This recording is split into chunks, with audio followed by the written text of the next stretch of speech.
I am. Thank you guys so much. It's a pleasure to be here. You know, about 13 years ago when I started my company, I had to telecommute. I didn't have a choice. And the reason was I didn't have any money. I didn't have the money to be able to go out and rent an office space. And over the years, I've learned that telecommuting has given me a life that a lot of other lawyers don't enjoy. This is what I'm dressed like today. And I dressed like this for you fine folks. And I don't hold any resentment. I love you guys. It was well worth it. But this is what most people think of when they think of their lawyer. They think it's somebody in a business suit with a little chokehold. This, however, is probably what the lawyer of the future is going to look like. This is what the mainstream workforce is starting to look like. In fact, this may be a little dressed up for a lot of workers. And what I'm going to suggest to you is that as lawyers, we can actually enjoy ourselves a little bit more by changing our surroundings. Even for your staff members, there's a major morale booster, studies have shown, that you can experience through things like telecommuting. Now this guy in the back on the very far right, he seems to have major pit stains. I don't know where that came from. That was weird.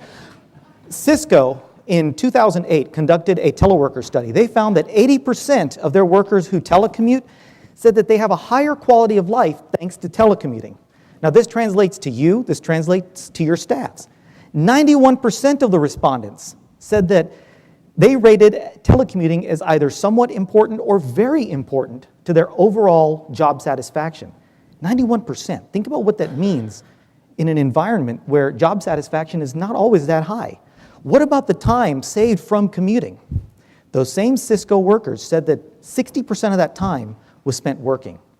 Imagine a 30-minute commute each way, 60% of that going towards billable hours. There's a bottom line difference there. In the Monthly Labor Journal, June 2012, a study was conducted. The average teleworker worked 5 to 7 hours more per week and reported more productivity and more overtime. So there's another bottom line factor right there. What about overhead? What about things like office space? IBM in 1995 saved $75 million by taking 10,000 workers and moving them to mobile. $75 million. For us, it can mean obviously much smaller, but something similar. There's also a greater reach you have.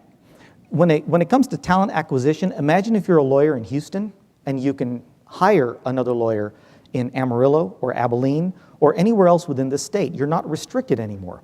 Now, telecommuting does have its drawbacks. This lady here, Marissa Mayer from Yahoo, helped bring that to the fore. A few months ago, she said no more telecommuting at Yahoo. She put a moratorium on telecommuting. And the reason was, she said, we need people to innovate. We need people to collaborate. And to do that, they need to be in the same place at the same time. Studies have shown that that does tend to be true, that when you telecommute, you don't have as much in-person interaction that can then lend itself to innovation. So what's the bottom line? Well, Philosopherus Lex over here wants to know, what does that mean? Well, guess what? It means that we have to make a choice, and we have to create a telecommuting plan for ourselves and our offices that balances productivity on the one hand and innovation on the other. Assuming that you want to telecommute or allow some of your staff to telecommute, what are some of the tools we need? Well, obviously there are tech tools. Obviously there's laptops and there's internet connections, so on and so forth. Those are pretty basic. There's also things like collaborative tools, things like Basecamp, Cisco servers, GoToMeetings. These are things that allow us to work together in an online environment. You can upload documents, you can work on them together, you can assign tasks. There are also some non-technical types of tools. These, my friends, are even more important for us, especially as lawyers, since we like to analyze. The first one is strategy, all right? We have to have a strategy in place when we're talking about a telecommuting plan. That strategy has to balance those two factors we talked about earlier, productivity and billable hours, and innovation and collaboration. What I suggest is you pick a day or two every week, have your staff come in together and spend some time in an office environment actually working. And that means that you do need to have access to some sort of an office. An executive suite, maybe you pay per hour to another lawyer or another law firm to use their facilities, but have some sort of way for people to come in and meet. On a personal note, telecommuting has been shown to sometimes blur the lines between work and private life, set up boundaries. You need to set up boundaries with your coworkers, you need to set up boundaries with your families and with your loved ones. Let them know what you're trying to accomplish. Most importantly though, don't be this guy. Don't be the hermit waiting for the next zombie apocalypse. You need to get out and actually meet people. Very important to keep that element together.